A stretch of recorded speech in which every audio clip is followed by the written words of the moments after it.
Hello, welcome to Converging Dialogues. This is Xavier Bonilla. In this episode, I am talking with Ken Sheldon.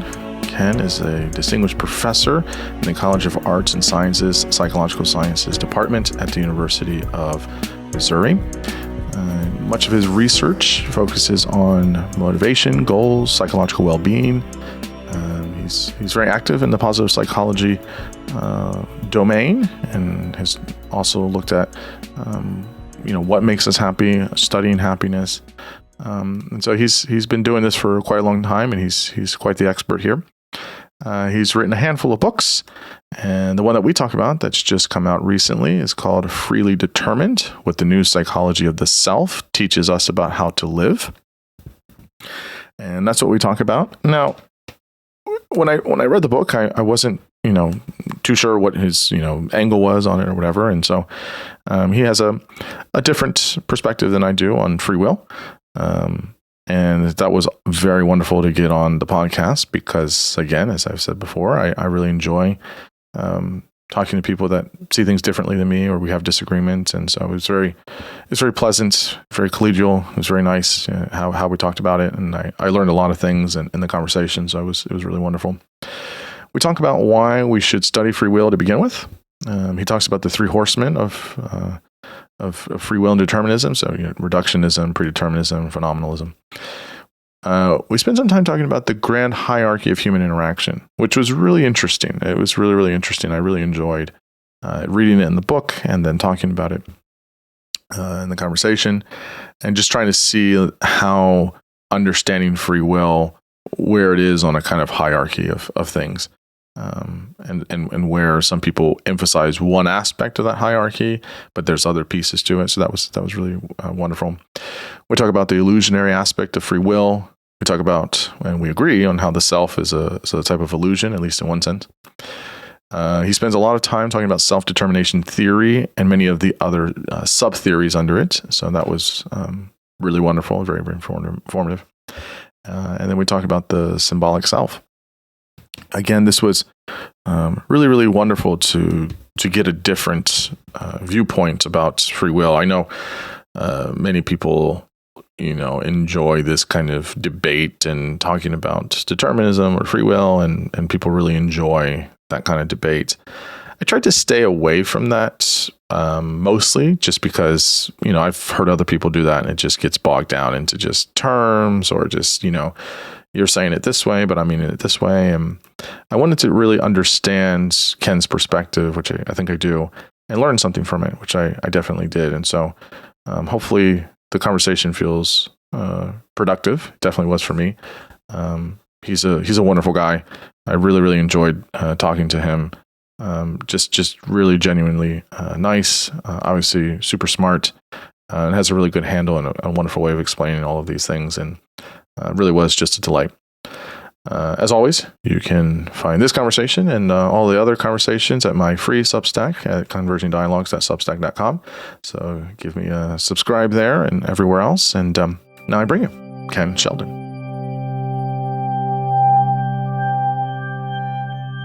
I'm here with Ken Sheldon. Ken, thanks so much for coming on the podcast. It's good to see you. Happy to be here. It should be a fun conversation. Yeah. I'm really looking forward to it. Okay, so before we get into your new book, why don't you tell folks who you are, kind of your background, and what you mostly research and think about more recently? Yeah. I'm a professor of psychology at the University of Missouri, PhD in social personality psychology. And I've spent my career, the last 30 years or so, studying motivation and goals and their connection to happiness and well-being. So I do a lot of work with intrinsic motivation, self-determination theory, the causes of happiness. Is it possible to get happier and stay that way? And just been looking at those kinds of questions for my whole career. No, that's wonderful. Yeah, I know that many times psychology gets a bad rap for being too negative, or at least it did for a while. And so now you're affiliated with the positive psych movement. Yeah, is that do you own that, or it just kind of happenstance, or? I was invited to one of the early conferences where we decided what the new discipline should be called, and we finally agreed on positive psychology. And so I've been active in that kind of research my whole career. It's not like there's an association, you're a card-carrying member, but I consider myself a positive psychologist. Yeah. That's great. Yeah, it's interesting. I have a good friend of mine. He's loosely attached to this world too. Is Jonah Paquette. He's a good guy. He's a psychologist out in California, and we're good friends. And so we talk about some of this stuff sometimes. And so he's really into awe and wonder, and he's just done some research and writing on that. So it's good stuff. Yeah. So you got the new book out, Freely Determined, what the new psychology of the self teaches us, about how to live. This just came out, right? This came out like a month or so ago.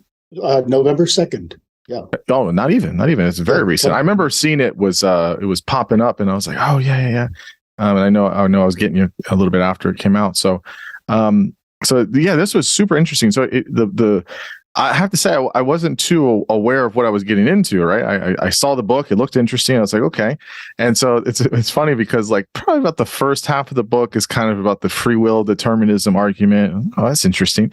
And then the second half turns and it's all the symbolic self and some of the positive aspects, freedom, things like that. So happiness, all the things that you study. And so it was super cool to kind of see both of those things kind of put together and how you did that. And so I found the book super engaging and a lot of fun to read.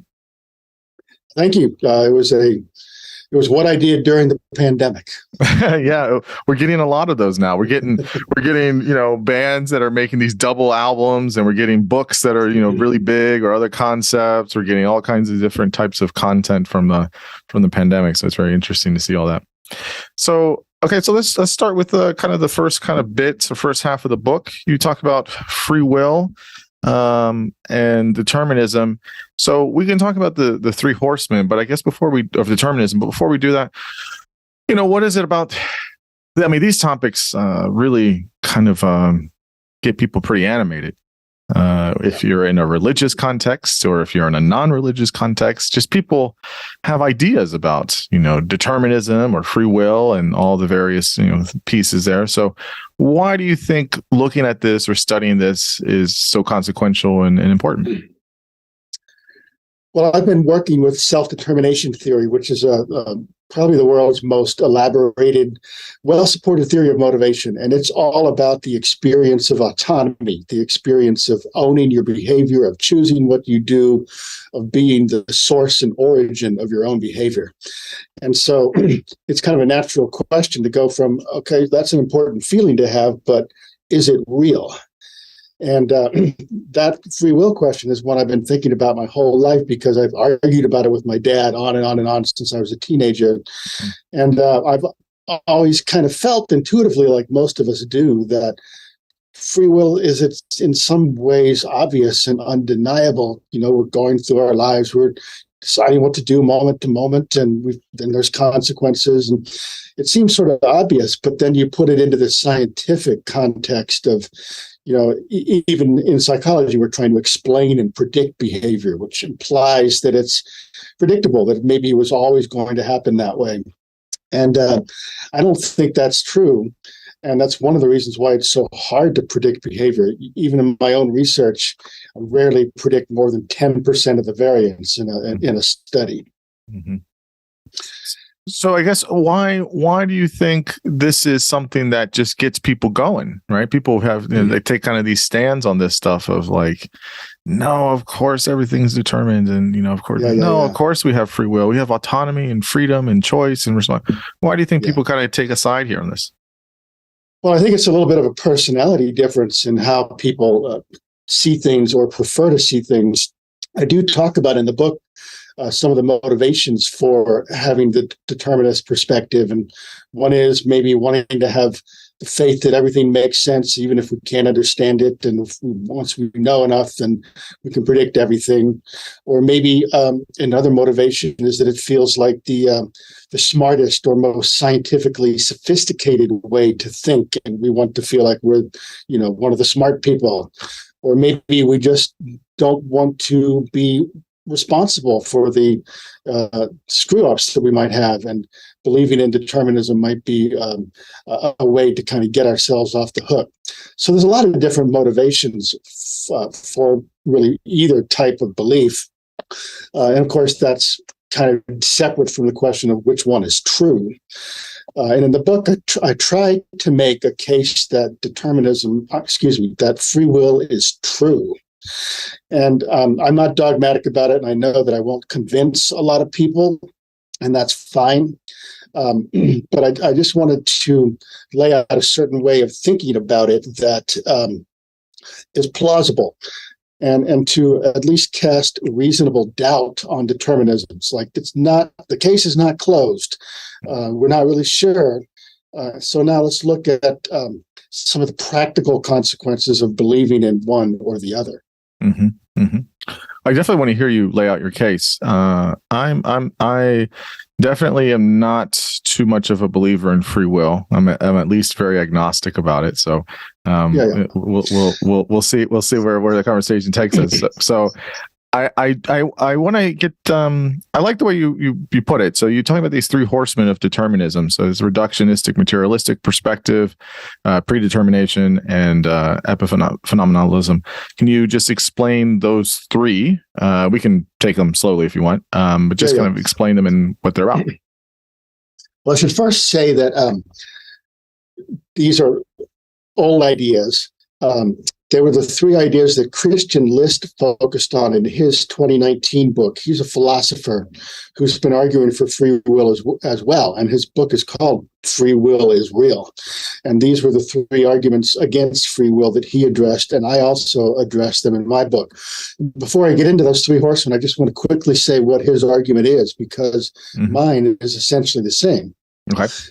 Instead of kind of getting bogged down in centuries of philosophy, Christian List took a psychological approach, and he said that free will is plausibly, arguably, nothing more than the capacity to generate multiple alternatives for action, to pick one, and to get going.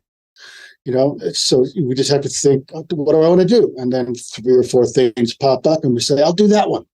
Like Saturday morning, what'll I do?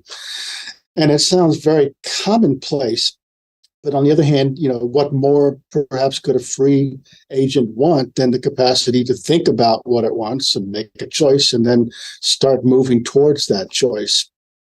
And so that's really a deceptively simple definition of free will, but one that I'm happy to accept, because I've been studying that definition for my entire career, because I study personal goals. We give people a blank sheet of paper and we say, what are you going to be doing this week or this semester? And they have to come up with answers, and they write things down. And so what they're doing is they're doing what Christian List says is involved in free will. They're thinking of alternatives, picking the ones they want, writing them down, and very often they take action towards those goals because we follow up with them later on. So you've talked about these three horsemen of determinism. So maybe just kind of walk us through them and why they're important. You were mentioning that this was not, again, like a new argument for you, that you were using this from someone else that had already written about this. So yeah, just tell us what these are and why there's problems, I guess, with each of these. Okay. One of the arguments against free will is the idea of reductionism, which is the attempt to always find the cause of a phenomenon in the simplest, lowest level terms possible. And so I might wake up tomorrow morning and think, I'll go rake the leaves. Mm-hmm. And so I would like to maybe think that I was the one who made that choice, that it was me causing my going outside and raking the leaves. But a reductionist would say that you always have to look for the cause lower down in basically in organized matter. And so that they might say, well, really it was some brain state or some combination of neuronal processes that caused you to go out and rake the leaves, and we don't need to look to your intentions to find any useful information. So the reductionist always wants to boil things down to a simpler level. And one problem with that is that really there's no place to stop until you get to atomic physics. And so everything is built on atoms, and then coming out of atoms, there's molecules, and those are combined into cells, and then there's multicellular organisms, and then there's nervous systems, there's the brain, there's cognition, there's personality, there's relationships. So one of the things I do in the book is lay out this multi-level hierarchy of how things are organized in the human universe. And I'm saying that personality processes involving mental states, especially intentional mental states, have an irreducible place in the causal story. But the reductionists would come along again and say, no, that's not true. When we know enough, we'll be able to replace your explanation that I decided to rake the leaves with some sort of brain explanation. And the problem with that, though, is that an atomic physicist could say, well, no, really, we need to replace the brain explanation with the atomic explanation. First, we'll get it to cells, then we'll get it to chemistry, then we'll get it down to, literally atomic processes. So they would say to a neuroscience scientist, no, you haven't found the cause by finding a correlation between certain brain processes and the decision to rake the leaves versus wash the car. The cause has got to be even lower down. But if you're going to take that position, you're basically saying we didn't need any of the sciences that developed in the last 400 years. They don't have information that can't be reduced all the way to the bottom. So the argument is basically that, again, mental intentions are a product of the brain, but they also have an existence somewhat independent of the brain that gives them some degree of top-down control over what the brain does. So if we think of a computer, it's just sitting there. It's not doing anything. Okay, let's turn on the power. Now, it could do anything, but it needs a program. So it's not going to do anything until there's a programmer who writes a program that starts it into motion. And part of my argument is that we are the self-programming mental agents that cause our behavior to begin, that cause ourselves to choose raking versus washing the car. And I don't think that we're ever going to be able to reduce that down to atomic processes. So that's the first horseman, reductionism. The second one is predeterminism, which basically says that everything that happened had to happen this way. And so any cause was always caused by something before it, which was caused by something before it. And so you can follow that chain if you have enough information all the way back to the very beginning. The problem with that, though, is that it's just not very useful scientifically to say that everything was going to be this way from the very beginning. It's too far back in time to push the explanation, just as too far down in matter to push the reductionistic explanation. We need to look for causes at higher levels of organization and at more recent moments in time. And this is the place where mental intentions have a critical role. And then the third horseman is epiphenomenalism, which is related to the first two. It says that experience is only an effect. It's never a cause. And so the smoke that comes off of a fire is an epiphenomenon. It's not the cause of the fire. It's a symptom of the fire, and it doesn't do anything itself. And so by this reasoning, mental experience, the sense of making a choice, is only an epiphenomenon. It's like the smoke given off by a fire, and it has nothing to do with what the fire does. And I'm trying to say that these mental intentions aren't epiphenomenon. They are a critical component of what the fire does, the fire being our behaving organisms, because they are this very high level of control within the brain, which is making choices between behavioral alternatives, which is the definition of free will, according to Christian List's 2019 book. He's a philosopher. He stepped around the philosophical debates and embraced this more psychological approach.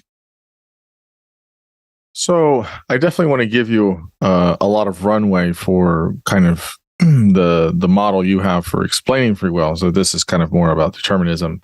So, I'll lay my cards on the table. I mean, I lean pretty heavily on the reductionist perspective, although I think there are other processes at different levels that also come into play. Now, I'm not advocating for some type of libertarianism, free will. Yeah, I'm not quite there.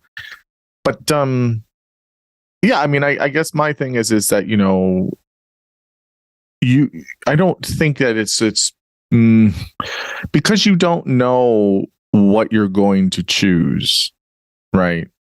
I think that's at one level, that is an element of free will that you can't really avoid. So I don't know what I'm going to do tomorrow. I don't know what's going to happen. I don't know the next 3 words I'm going to say. I don't know exactly what I'm going to have for dinner. I don't, and now I can make those choices, right? But I think that's an illusion. I think that at a higher level up, we need illusionary ways of decisions or making those things to have certain types of ways of interacting with other people and in the world. So for us, we're not going around saying like, well, I'm just like, doing things, at this like kind of atomic level, and I don't know what I'm doing. No, it's going to feel like a decision, but in reality, what's animating it behind it at the bits and parts of things, I don't see it as being something other than organismic forces that are driving those things. That's how I kind of see it. I'm not trying to have it both ways, but I think that most people walk around with this idea of like, well, do I want to go to the Italian restaurant, or do I want to go to the Chinese restaurant, or do I want to go to the get a sub, or do I want to get a steak or whatever, right? Okay, well, I'm just going to choose which one, right? So in consciousness, we're choosing. We have the illusion of the choice, but in reality, we don't know what's pushing the choice to say I want to do this or to do this, and that at a physical atomic level, or whichever level you want to go all the way down, that is happening. I don't know what the next thought's going to be, and I cannot control that whatsoever. If in my mind, if I had free will, you would suspect that I would be able to choose what I'm going to have or not have, and I can't do that. I cannot choose to the next image that comes into my mind's eye, the next thought I'm going to have, or even what I'm going to say. And I find that perfectly fine, perfectly reasonable. I still think we can operate in the world where we have the illusion of freedom, the illusion of autonomy, and we can kind of act as if. But I think at the kind of bare bones of it, I find how the materialist perspective is kind of inescapable. That's at least my my kind of stab at it. So, yeah. Well, I agree with a lot of what you say. I just have some additional pieces that I would push back with. Mm-hmm. But first, I want to say your definition of free will makes it sound like you could only have it if you were an omniscient being. You knew everything about what you're doing. You knew everything about what was going to happen in the future. And so that sounds like, an all-knowing God. Mm-hmm. And if that's what it takes to have free will, then I would agree we don't have it. Mm-hmm. I'm just pushing the definition that says it involves a capacity to make choices between alternatives. Mm-hmm. And you're saying we don't know why you chose the Chinese instead of the Italian restaurant. Right. And I don't think you need to know why. You just need to know that. and then you need to put your weight behind that. You feel like Italian is what you want. And so your brain's just sitting there waiting for direction. Your body's not going to go anywhere until a mental intention says, get up and get in the car. Right. And so, we can say, I don't know why I prefer Italian, and thus I'm not free. But we could also say, I asked myself the question, what do I want for dinner? And I decided that I feel like Italian, and that's what I'm going to do. I don't think a free agent could ask any more than that. And the hard thing is knowing how to do that well.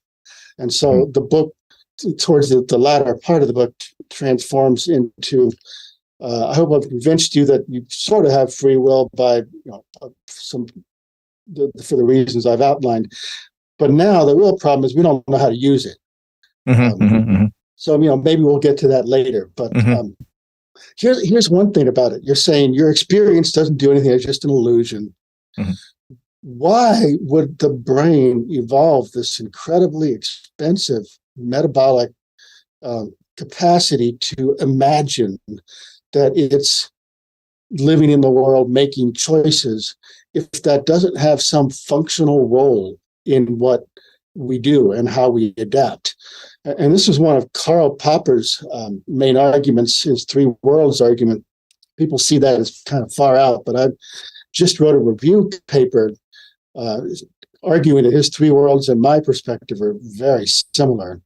And so I know we don't want to talk about Popper, but one of his points is, evolution doesn't invest all this energy, all this brain material that we can barely force through the birth canal without a reason. And the reason is that we exist in this mental world that somewhat transcends the physical substrate upon which it rests and it relies on. And the reason we have that is so we can adapt on the fly in this incredibly complex social world that we exist within. The ability to imagine that we are a character living a story, making choices in our lives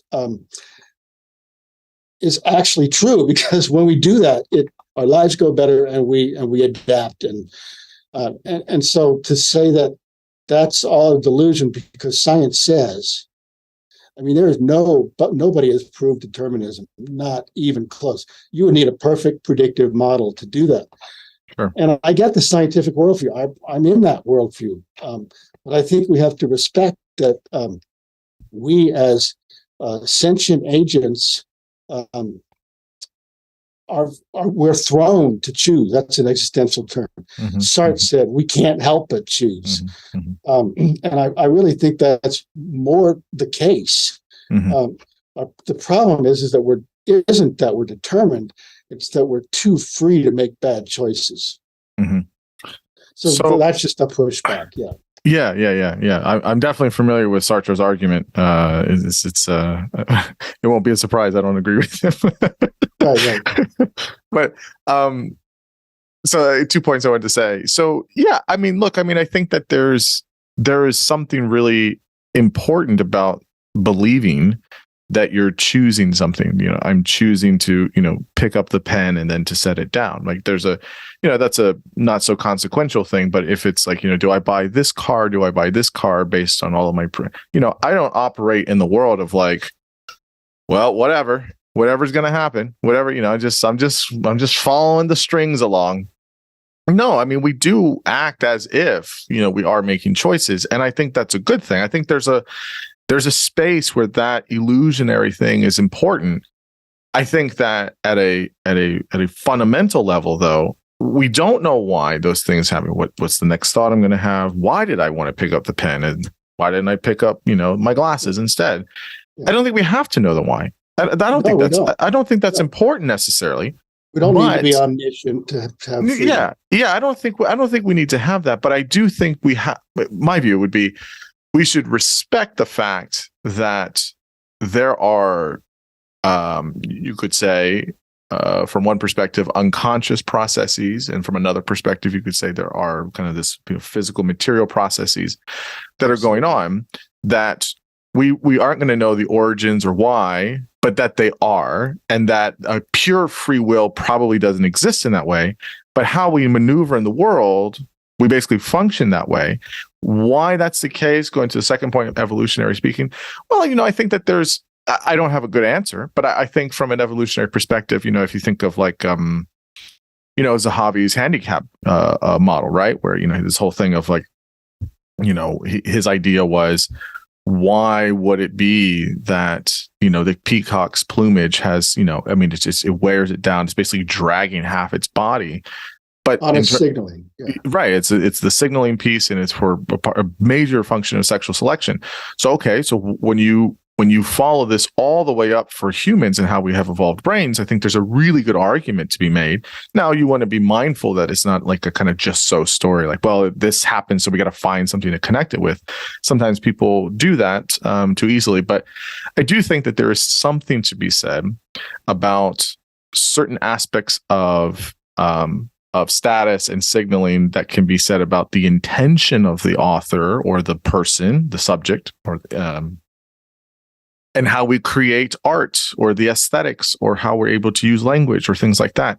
I think some of those things are not completely flushed out, or we don't have enough good models to understand that. But I think it's somewhere maybe in that domain of like, okay, we could understand from an evolutionary perspective of why that would be potentially, given the abstraction abilities that we have in our evolved brains, why this could be at a basic level adaptive and useful. I don't know if we have a very determinate, concrete answer. Yes, like Newton's laws of physics, but I think we can have some ideas about, from an evolutionary model, why those pieces would be important. And so, if the question is, well, if we don't know why we're choosing Chinese over Italian, and we don't have to know why, then why would we have this evolved sense of operating as if we are? And I think that there is probably some adaptive functionality for doing that. That's not completely, spelled out or clear for us at this time, but that doesn't mean that it's something that isn't very helpful or adaptive for us as well. You could see the same thing what people say about religion, right? Many people will say that religion had evolved over a social species over time to keep them connected to some type of community, but also that we developed certain ideas about self-deception and how we have self-denial and all of those things to help maintain our kind of survival. Again, these are models, but so I think that you could probably find some answers of what that could be about. Now, I don't know if you agree with any of that, but but those are some ideas. No, I agree that there's all kinds of evolutionary influences on us and many other influences. I just think that we also evolved free will, and I'm only defining that as the ability to ask ourselves what we want, get some possibilities, and then pick one. And I think that's an extremely handy thing to be able to do to survive in a incredibly complex world where there's so many contingencies and everything's changing, and we don't have instincts that are hardwired telling us what to do. We need to be able to figure it out on the fly. And do you think that's true in other animals as well? Because it would appear, now again, hard to know, right? We can't test this in the way that we really would need to, but you could say for many animals in the animal kingdom, well, it looks like they're choosing, right? They chose, this pellet over this pellet, and they made a choice, so they have free will. But we understand aspects of their brains and how they don't have abstraction, how they don't have certain social cognition. They're just making a decision, and maybe they don't know it, or maybe they do. There's some associative learning, or maybe there's some intelligence, but that doesn't mean it's free will. Like, how would you think about that argument in other animals? I don't think that other animals have free will. I think it requires a human cerebral cortex and language and a sense of self operating in the context of other selves. The thing about the animal, the animal doesn't think, do I want the bone or do I want the dog food? Oh, I think I feel like the dog food today. It just goes towards the thing that feels most attractive. We humans are the only critters, as far as I know, that are capable of asking ourselves what we find most attractive. And then imagining, okay, how would I feel if I did that? Or if I did this? Or if I think I would like how I imagine feeling if I took option number B, option B. And so I think it's a system two capacity. We could get into that. That is a uniquely human ability. Yeah, I mean, I agree. My answer would be, I think there's a lot of work on animal minds and intelligence that is becoming more revelatory about how we understand animals. So I think my answer would be, I think we just don't know, but I think we're learning other things where it's like, there's things that are making us reconsider some things. So it's still, I agree with that. Still early going. So, yeah. So I'm not dogmatic that animals can't do what I'm talking about.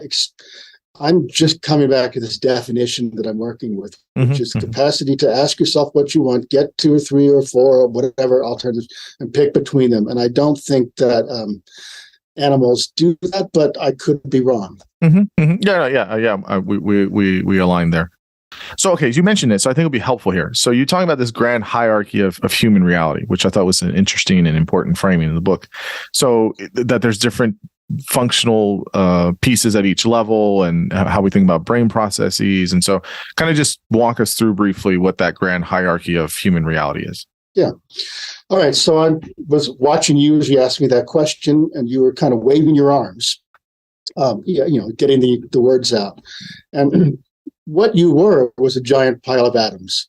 And that's not a very satisfying answer to what you are. And so to really what you are or any of us are, you need to understand how these atoms successively accumulate into higher and higher levels of organization. And so the atoms get organized into molecules, and then there's a mysterious transition to where molecules get organized into living cells. And then 500 million years later, multicellular organisms evolved where the cells didn't just fight each other, they cooperated. And then they evolved specialized systems, and then you needed a nervous system to regulate the organs. And then you got finally to the human animal, which has this huge brain. And I think the purpose of those brain tissues is to organize the brain through cognitive processes and personality processes. What do I want? What do I need to figure out here in order to get it, and so forth. So all that stuff is going on at the same time. So I'm talking, my brain's doing stuff, the chemicals are all flowing back and forth. But the thing that's driving the bus is this mental process in which I'm engaged in trying to articulate thoughts and make choices about the next thing to say. And you can't take that process out of the equation. It is the process that we are. Right. In the most critical way. And you can say that's an illusion, but I'm arguing in the book that it's actually the main thing that helps us adapt and be happy, and that it makes sense that we would have this capacity. It's not just an illusion. Our real problem is taking control of that capacity and maybe defeating the determinist who would tell us that we don't have any agency. We're just in a delusion in our own heads. Get rid of all that so you can be a truly scientific thinker. Our sense of self-making choices is the spearhead of the organizational process that's occurring within us. It's the one that's determining our behavior. And once again, we don't know why. I don't know why I just said this sentence. It would just seem like the next thing to say at the time. But it's that instantaneous moment-to-moment process of evaluating what's going on, deciding what's next, that I think is irreducible. It lives in its own world too, Karl Popper would say, and it can't be boiled down to the stuff underneath. That stuff underneath supports it, without atoms, molecules, a brain, all the rest. But it has its own legitimate status in the material universe, even though it's only a mental world. Yeah, so I think that this is a really helpful level of organization here, because it kind of gets at both of what you and I are saying, and I think what many people say. And I think what I'm saying isn't too dissimilar to what you're saying. I would agree with all this, right? I mean, you laid it out nicely, right? The atoms, so you go through the categories: physics, chemistry, microbiology, medicine, neuroscience, cognitive psych, clinical psych, social psych, IO, anthropology, right? All these different, classifications of how we have understand. And these are all working in tandem, whether we realize it or not, right? So we obviously I have a brain that's working, and that's cells and molecules that are working, and then because I'm talking to you, there's a social element here, right? I have my own personality, you have your own personality. All these things are working in tandem. I'm saying that maybe the idea of this is we're not aware of, and I don't think you necessarily have to be, but we're not aware of like what kickstarts all of this, right? If you think of like a starter for like a car or something like that, like I can't peer inside my body and look at atoms and molecules and cells, and I don't have to, right? I can't. That's what I'm saying. I can't look at my brain or my nervous system, but the fact that it is happening, I think, in a pure sense, would mean that yes, on all of those initial levels, you got to get to like level 5 or 6 of cognition, probably, because by the time like if you follow the let's say this isn't a good analogy, but I don't know why this popped into my head, but this just popped into my head, right? If this is a car and you're just driving from start, it's a parts car and you're driving from, your parking space and you're going somewhere, right?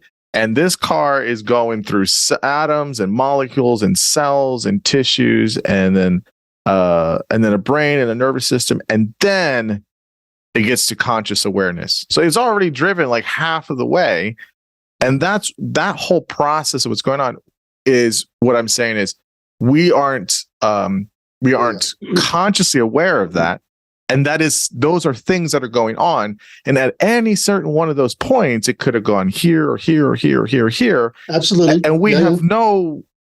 I can't get in and pull the lever and say, no, I want to go that way. Or why didn't my neurons do this instead of this? And so by the time it gets to consciousness, of course. Like once it gets there, then it's I want it Chinese or Italian, and it's a free choice, and I can make what I want to do and all these things. And that's great. I don't have to know the atoms and the molecules and the brain chemistry and all that, but I do have to acknowledge that it is there and it is impacting directly my quote unquote choices in conscious state. Certainly impacting it. It's just not completely determining it, for one.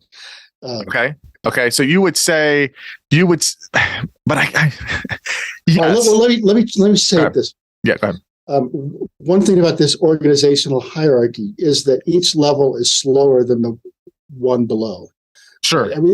Sure. And so the conscious chooser is always last on the scene. There's no denying that. Right. And so you're saying last on the scene has no idea what was going on before it showed up. So it can't be free. I would say you want your executive process to be last on the scene after all the information is in and the time has come to choose. And now it's just going to make a choice. And that's its function. That's why it evolved, this capacity that we have. And so it just doesn't matter that we don't know about the machinery. We don't know why we want Chinese. And actually, a lot of times we don't do the thing we want. We go to the restaurant we don't want because of these higher level influences, like our spouse wants to go to the other kind of restaurant. And so there's these higher level forces that can impede us doing the things we want. And that's part of what the book talks about as well.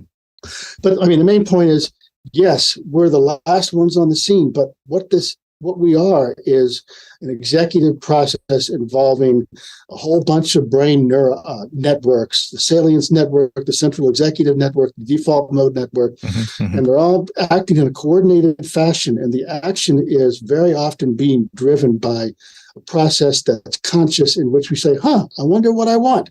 And then that sends the instructions down into the brain and all this stuff happens. And then up from the unconscious pops Italian. And then you think, okay, I'll pick Italian. Oh, but no, my wife wants Chinese. Okay, I better reconsider. Okay, I'll choose what I don't want, to keep her happy. So there's constraints both above and below. But meanwhile, here we are at the crux point of it all as a momentary self trying to figure out what to do next. And that's my argument. And so we need to nurture that capacity. Call it an illusion if you want. It doesn't matter. Well, if you don't have that going on for you, you're kind of a miserable person. And I could talk about the research. Yeah, no, that's definitely fair. I do think it is relevant and important. So I'm not saying it's not. I guess I have one question about the choosing thing. So, choosing not to do something or choosing to do something in terms of the restaurant example. And so this is a little semantic, and I usually hate semantic arguments, but is that a choice or is that just discrimination? Right? Or is that an evaluative thing, right? So I'm seeing this and I'm seeing this and I'm sifting through and I'm segregating this, and then our brains are just finding patterns and we're finding certain things, and it's okay. Well, I'm going to discriminate against this, right? In the actual sense of the word, I'm going to discriminate against doing this thing from this thing. Is that, again, it's a little bit of a annoying semantic question, but I mean, in terms of what a choice is of how freely we're doing it, are these just discriminations we're making and saying, okay, or associations we're making, or? Well, they're definitely discriminations in the moment about what we prefer. And the brain is definitely involved in it. Salience network is the part that connects to to some of the lower systems that gives oomph, that gives emotional weight to option A versus option B. And so we might, the data come back and we say option B feels like the one I want, and was because of what the salience network was doing in association with the ACC and all these other different things which we won't get into. But I'm saying there's top executive control emanating from conscious experience, and that's because that conscious experience is the inside of this, what is objectively the most complex control process in the brain. And it evolved for the purpose of making decisions, hopefully good ones. Okay. So I want to talk about self-determination theory and all the 6 mini theories outside of it. So I'll give you a lot of runway for that. But before we do that, again, we could get bogged down on this probably for a while, so we don't have to do that. But this idea, I mean, you talk about it a lot, is the idea of the self, right? Yeah. And it won't surprise you that I don't really believe in the self. Yeah, there's no such thing as a self. I agree with that. Okay. There's a process. There's a process that is the self that has an internal side to it, and it's shifting. It's like a flame. It's getting blown around by the wind. Okay. But, so when you say there's no self, it's a delusion. You have to say what it is that's a delusion.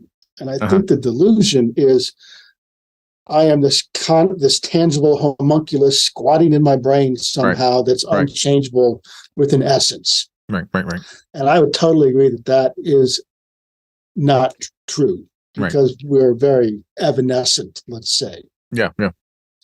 But agreeing with that, I would still say that the experience of being a person who has a history and self-concept and beliefs about itself that may be way wrong, and that's part of what the book talks about, is critically important for informing the choices that we make.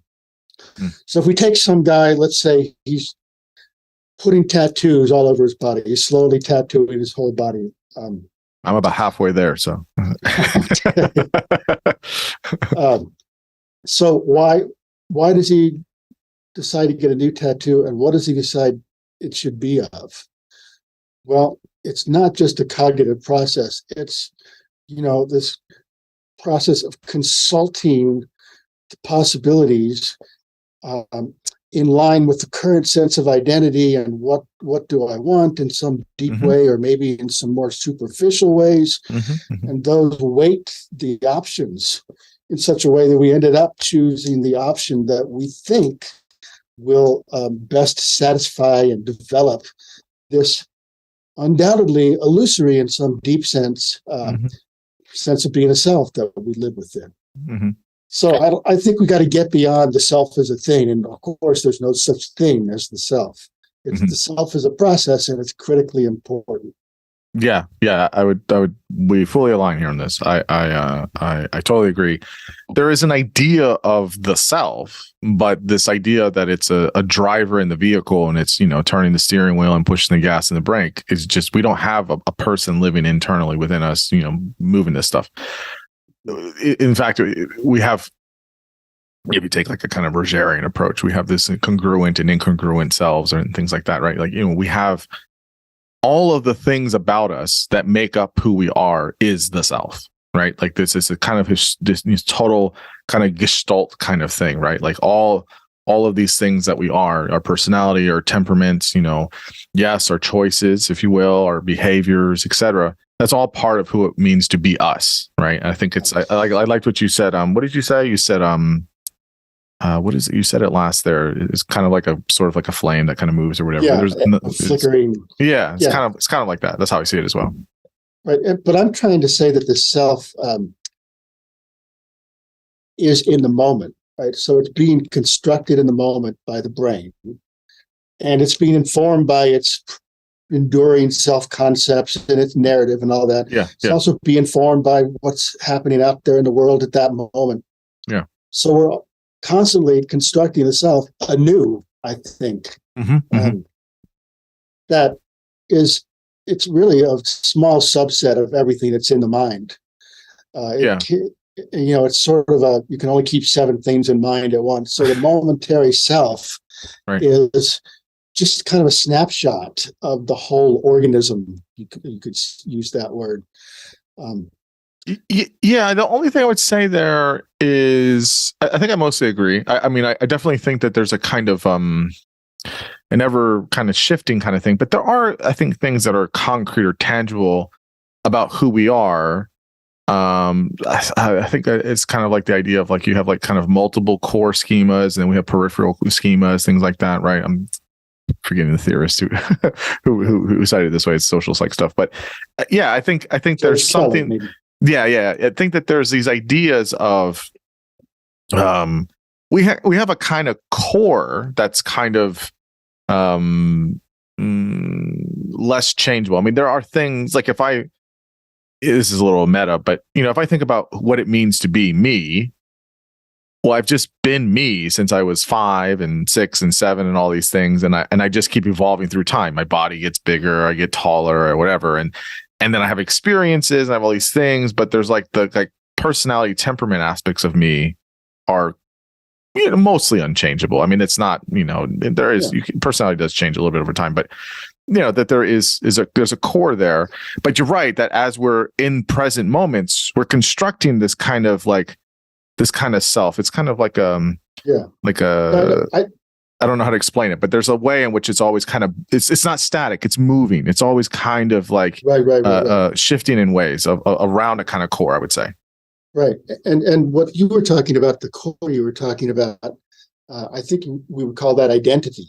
Yeah, sure. You have an identity. Yeah. Which is, sort of mental structure, framework, who we are, that we built up over time, a lot of autobiographical memory. Yep.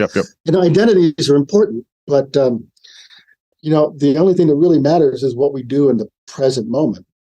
And, that can be informed by an aspect of identity. So you have this identity of, being somebody that is awkward sometimes. And now you're in this social situation for whatever reason, that aspect of your identity is queued up, and then it makes you behave in an awkward way. So your momentary self is maybe kind of negatively influenced by that aspect of your identity. But I'm just saying that there's always a decision that has to be made at time T about what to do next. and there's radical uncertainty, and there's infinite possibilities. And so we had to have a way to navigate through all this confusion and complexity and chart some kind of a semi-coherent course, hopefully. And so I think there's this momentary self, which again is only a snapshot, a readout. It's incomplete, but it is kind of driving the bus. And in large part, it's doing that by asking its brain to do work for it. But what do I want? And then these networks kick in and they, consult this and that, and then answers appear within consciousness again. And we say, okay, that's what I'll do. And so this momentary executive keeps showing up. It's always last on the scene, but it's the decider. Yeah, I can see where it fits in with how you're explaining it. Right. I think I was just going to say one part about like in the present. It was Sartre, and I think it was also maybe Husserl, maybe Merleau-Ponty as well. A lot of these guys were saying similar things in different ways, but they would say that anytime you're in a present moment, you always carry the past with you also in that moment that you can kind of open up. And you have all these potential future ways of being that are kind of in front of you that are also folded up in the moment. So the present is kind of like flow states and things like that too. But the present moment has the past and the present always ensconced within it. And so there's a kind of through time and space, there's a type of I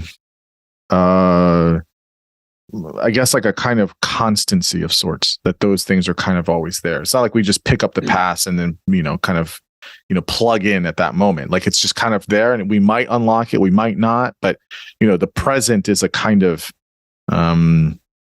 it's a multi kind of dimensional way of understanding how we are as a self, because we have all these potential pieces there, which is philosophically very interesting. Yeah. I like to use the metaphor of an hourglass, where the past is the stuff below, and the future is the stuff pouring through. And the waste of the hourglass is the present moment. And I think that we selves are squatting there at the waist of the hourglass, somewhat influencing what's pouring through, or in what order, and what sequence. Yeah. Okay, so tell us about self-determination theory and these 6 mini theories. You go as nuts as you want on that. Yeah. Okay, so going back into the 1950s and before, researchers didn't want to allow mentalistic explanations into their theories. So it was stimulus response, it was drives, it was whatever. And then the cognitive revolution came along in the 1960s, where we realized that we were going to have to pay attention to mental processes in order to explain behavior. So self-determination theory came along as a sort of second stage cognitive process theory, saying that we're not just trying to reduce our drives and keep ourselves alive. We have this cerebral cortex that needs to be exercised and given experiences in order to expand and grow and develop. And so a little kid, ideally, it's going to have all these intrinsic motivations. It's going to be going around checking things out, and in the process, it's going to be learning and growing. So once you have this cerebral cortex, you need a life process, a motivation, let's call it, to explore. And so self-determination theory was based on this idea of intrinsic motivation. And the first famous experiments were conducted by Ed Deci in the very early 1970s, late 60s. He wanted to show that intrinsic motivation is real, but it's also fragile, that it could be spoiled pretty easily. And so he did these experiments where you're going to do this soma puzzle. It's a really cool puzzle that everybody liked to play at the time. And it was very popular. You're going to be left alone in a room and just check them out. And he had that condition. And the other condition was, for every one of these puzzles you solve, you'll get $1. And you would expect that people would like the condition puzzle more in the condition where they were getting paid to do it. But he predicted the opposite, that if you're getting paid to do it, that detracts from the pleasure of doing it. It undermines the intrinsic motivation. And that's what he found. And it helps to support this idea that the human brain has this urge to explore, it has curiosity, it wants to discover things, it wants to make connections. And the way that it does that is by regulating itself to, well, what do I do now? Oh, I haven't seen that before. I'm going to go check that out. And so based on this discovery of intrinsic motivation, that it's fragile, I should stop and say, well, why is it fragile? Because when we start to get paid to do something, it feels coercive. Mm-hmm. We want to feel that we are doing what we want, what we choose. And when we start to feel like we're doing what somebody else is trying to bribe or force us to do, it spoils the intrinsic motivation. And so that's kind of a radical idea at the time. It's pretty well accepted now. So there's the first mini theory in self-determination theory is called cognitive evaluation theory, which basically says if somebody gives you a reward for doing something that's fun, if you cognitively evaluate it as controlling and coercive, it'll take away your intrinsic motivation. Mm-hmm. But if you cognitively evaluate it as, they're telling me I'm good at this, or they're giving me some useful information, then it's fine. The intrinsic motivation persists. And so this is the first mini theory, and it has huge implications for how do we reward people, how do we try to get our kids to learn, do we pay our kids for taking piano lessons, or do we try to set up the conditions where they don't want to stop playing because it's so fascinating? We don't want to mess with this extremely valuable intrinsic motivation, which I would say is one of the bases for free will, but we've gotten off of that for now. So then the second mini theory of SDT, organismic integration theory. What does that mean? It talks about the fact that not everything that's important is fun, right? So it's important to take care of yourself, to change your baby's diaper, to pay the taxes. No intrinsic motivation for these things. But still, we can internalize them. We can think that they're important. We can feel that we're doing them willingly without any sense of coercion. So that's a second form of autonomous motivation. So when we're doing what's fun and engaging, that's intrinsic motivation, that's autonomous motivation. When we're doing what's not fun, but which we still believe is important, that's identified motivation. So in either case, you have the sense of being a free agent as you do it. It's your choice. You don't feel coerced in doing it. I could go on like this for a long time, and these are complicated theories. So I would say that was the second one. Jump in if you have any questions. No, I think it makes sense why. Well, I guess I'll ask this. I don't want to assume, but is it one of those things where, at any point with these two mini theories, that free will is, or the idea of free will is essential? Like it's an important part of any of these kind of mini theories. I would say no. That the theory has not directly addressed the free will question. I've talked to Rich Ryan about this, and he's largely in agreement with my perspective, but they were more interested in the experience of self-determination, which could be an illusion, as we've said. But it's not that long of a gap to say that this experience of self-determination is actually the experience we have when we are realizing our free will. And so my book takes that extra step, but it's not essential, perhaps. I think it is, but not everybody would agree. Okay. Yeah. Well, I'll let you keep going, and then we can chat about the symbolic self. Yeah. So another mini theory of SDT has to do with types of goals that people pursue. Are they extrinsic, which means status, money, power, or are they intrinsic, which has to do with growth, connection, community?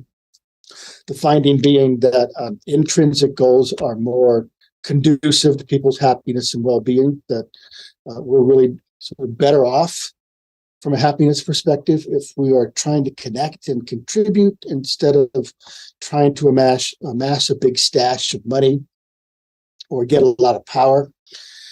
That one doesn't connect as directly to the free will question. Another mini theory has to do with personality traits of autonomy orientation, which is you're the kind of person who's looking, trying to figure out what you want and looking for opportunities to express those desires. And then there's control orientation, where you're the kind of person who's trying to figure out the reward structure of the situation and then let yourself be guided by that. So you'll let yourself be sort of controlled by what seems like the right thing to do. And then there's a impersonal orientation, which is you don't feel any kind of control at all. Things are just kind of random and you don't really have stable intentions. So the one type is I can't do anything, sort of helpless. Another type is I can do stuff, but I'm going to wait and see what the environment tells me I should do. And the third type is I'm going to figure out what I want to do, and then I'm going to try to do it. That's the autonomy orientation. And so from my point of view, that third orientation, autonomy orientation, is a person who recognizes and has gone a considerable distance towards learning how to use their free will. I guess the question is one question I have here as you explain these kind of mini theories is, in when we have this kind of very expansive self-determination theory, how do all of these many theories fit together? Right? There's a whole lot going on. It is very complex, which is really fascinating. I really enjoyed reading the book and hearing you explain it. I guess I'm wondering how does it tie together? Yeah. Well, they're all similar in an important way in that they all address the issue of autonomy, felt autonomy in one way or another. Some of them address the social context that supports autonomy. So if you're a leader or a coach or a teacher, it's very important to support the autonomy of the people around you so that they feel like they can be making their own choices. So that's the social context. Then there's the reasons why you're doing things. Are you doing them for autonomous reasons? Then there's the personality traits that you have. Are you in general a person who seeks out autonomous ways of being? And in this research literature, you can find all kinds of big, complicated models where people collect data and then connect them all together, these different mini theories, to produce outcomes like well-being or high performance. But really what they're all about is how critical it is to feel like the author of your own behavior. And again, there's things working against that feeling, including imposing forces coming from above, social norms, dictatorial authorities. But there's also stuff coming up from underneath, your drives, your needs, your unconscious processes, or maybe your belief in determinism, which I think I show in one section of the book is pretty bad for your well-being to believe in determinism. Only if you really believe it. Some people might only believe it because it makes some intellectual sense, but they live as if that's not true. Yeah. Well, let's. I have two final things for you. Right? Two final things I want to. There's many things we could keep talking about, but I want to hone in on these two areas here. So just briefly tell us. We could kind of dovetail from what our discussion was on the self, but you talk in the book quite a lot actually at the end of the book or towards the second half of the book about the symbolic self. right? And this is kind of a third order form of awareness, how language is implicated, how it helps us interact with, groups and societies and looking at threats, internal, external. So just tell us about the symbolic self and why it's important and how it's used. Okay. This idea goes back a long ways, but the most authoritative discussion of it came from Konstantin Sedekides and John Skowronski in an article published in 1997. It was a theory article, and they argued that human beings have evolved this symbolic self-capacity. And they said that this is the capacity to not just be aware that you and the world are different, or not just be aware that you have a presence to other people, that you look certain ways to other people, but beyond that, to be aware that you are an entity existing in time with a history, with preferences, who keeps having to make choices in the moment. So they said that after we evolved language, and suddenly we're existing in this incredibly newly complex social environment where we can use these noises we make with our mouths to have radical influences on each other, that we had to get very good at a bunch of social functions involving modeling ourselves, modeling the other people, simulating what's going to happen if I do this, or what's going to happen if I do that. And so maybe this simplest way to preserve the creativity and flexibility of the whole system is to give the brain the capacity to experience itself as a self, making decisions in the way that we've talked about before. So the symbolic self, then, they're arguing, is something that evolved in the human brain for an important adaptive purpose of negotiating our way through this world two, Karl Popper would say, the world of ideas and the world of social relationships, and what do I say next, and so on and so forth. It's just a very interesting concept, because I think it's important, again, kind of like we were saying, we have these different ideas of the self, right?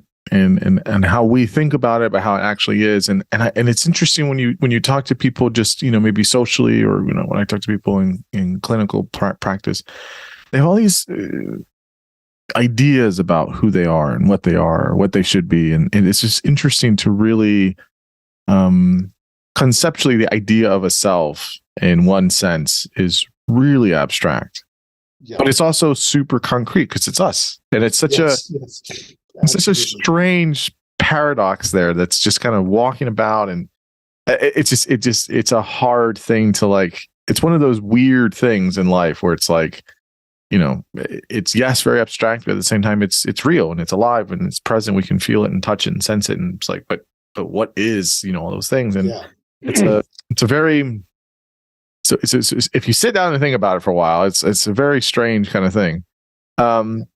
It is an incredible mystery. Yeah. And, one of the things the latter part of the book talks about is how this symbolic self, who we think we are, can get in our way. Mm-hmm. Because we ended up with these identities, as we've discussed, that we may have outgrown, or that never did fit us, or that just don't do a good job of representing our true growth potentials. So in the last chapter of the book, there's an extended story about a woman who was, high-paid, high-powered lawyer, making a lot of money, who was to the point of suicide because she hated her life and her job so much. And let me just quick digression. Humans are the only animals that commit suicide because we're the only ones that can get so confused that we would destroy the physical structure that maintains us. And so that's part of what I'm trying to say, is that we can get really, really confused. We think we have to keep being this person that we've always thought ourselves as. But in many cases, we have to slowly get past that old identity so that we can then make a new choice that will better express who we really are in a deeper way. Mm. So in the story, in this last chapter, she recognizes finally, after a discussion with her brother, that how unhappy she is. And, and she's even thinking about killing herself. What is wrong? What do I do? She started asking herself new questions. Mm. To me, that's critical because the questions we ask ourselves drive our brain. Mm. And so once we start asking ourselves questions like, why am I unhappy? What do I really want to do? Then that puts all the machinery down below to work for us. And things start to pop up, unbidden, except they were bidden because we bid them. And then we forgot that we did that. But then the unconscious starts to give us these ideas.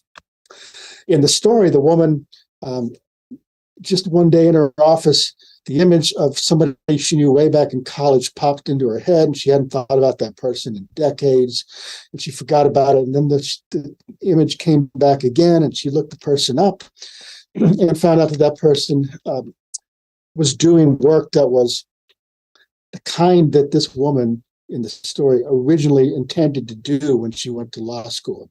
Mm. And then she got away from that in the big money, big status career track and got more and more unhappy because she was doing something that had nothing to do with what she really cared about.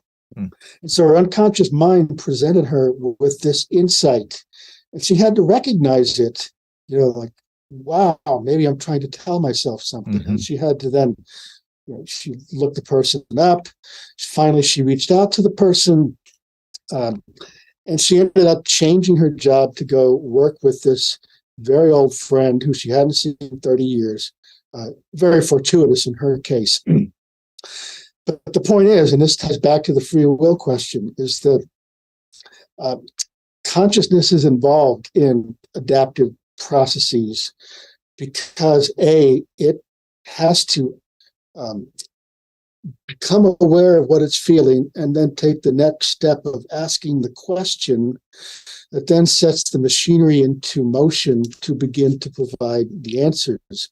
And even when the answers start to come, it has to recognize their significance. Then it has to be brave enough to take action.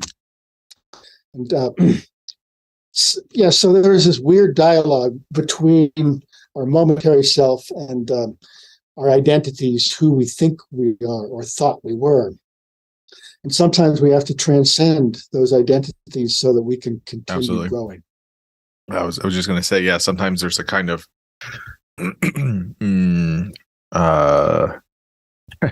this isn't an easy process. There's a conflictual aspect to this. It's a kind of acrimonious maybe relationship there sometimes. Exactly. So just real quick, just last thing here, land us home with happiness. It's a nice end note. Just kind of give your 90-second, version of what it is, what is happiness, where does subjective well-being fit in there, and how is it important? To me, happiness and subjective well-being are the same thing. I try to keep my definition simple, that a happy person is somebody who feels a lot of positive moods, not very many negative moods, and a lot of satisfaction in their life. And there's a lot of controversy about that definition, but the reason I like to keep it simple, along with Ed Diener, the longtime happiness guru, is because then you have an outcome variable. It's easy to measure happiness, defined in that way. And then you can look at what brings it. And so a lot of my career has been looking at what kinds of goals and motivations bring happiness. And so you measure happiness at time 1 and at time 2 and at time 3.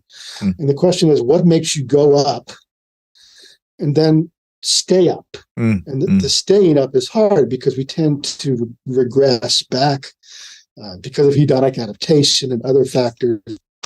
So what causes us to be able to boost our mood and stay up there at a higher than average level than we used to have?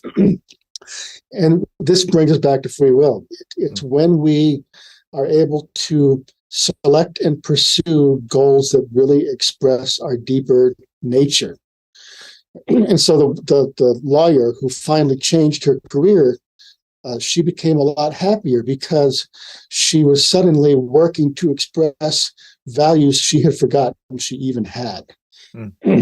So the connection to happiness is just that the best way to get it is to do what's really meaningful and important to you. And it's not as easy as you might think to know what that is. Oh, not at all. Not at all. Not at all. Lifetime study of conducting experiments and listening to the answers. Absolutely. Absolutely. Yeah, that is something that people kind of seek or look for, but it is very, very difficult. Well, the book is called Freely Determined: What the New Psychology of the Self Teaches Us About How to Live. It's out everywhere. Where can people find you and all your work? I can be reached through my website at the University of Missouri. Happy to. If I get 1,000 emails, I'm not going to answer them all. Well, hopefully people go buy the book, and I hope they do. It's a great book, and they buy the book, and hopefully any burning questions or something they can reach out. So, the last thing I would say is, again, I don't expect to convince people, and I know I haven't convinced you, and that's fine. No, but your arguments are very good, though. I like your arguments. So, I mean, it makes sense. I mean, you're not doing philosophy, although there's philosophy in it. You're not doing some kind of medical shift either. I mean, it's very much on a psychological level, which is odd considering that's my world as well. So, but it's I tend more on the philosophy side of this, but I think a lot of what you're saying in context, you're talking about the things that are what we're doing in actuality, right? And we can't, this kind of pure form of free will, we don't know, we don't necessarily need to. Those are fun debates to have, but I think the takeaway here is what can we do in our lives on a day-to-day basis, and how do we have good lives that are good for our own well-being and for others, and that's probably the more important discussion that's there. So yeah, even if free will is an illusion, it's important to have it. I still think it's weird to argue that it's important to have an illusion, but sometimes illusions are important, but I think this one's not. But even if it is, what I'm saying in the book, I think can be useful to people. Yeah, no, absolutely. I mean, again, I really enjoyed it, and I think it will be very, very useful. Well, Ken, thanks so much for coming on. This was so much fun. I really, really enjoyed the stimulating conversation. It was fantastic. Thanks for pushing on me. I need practice with that. Of course. Yeah, of course. All right. Thank you.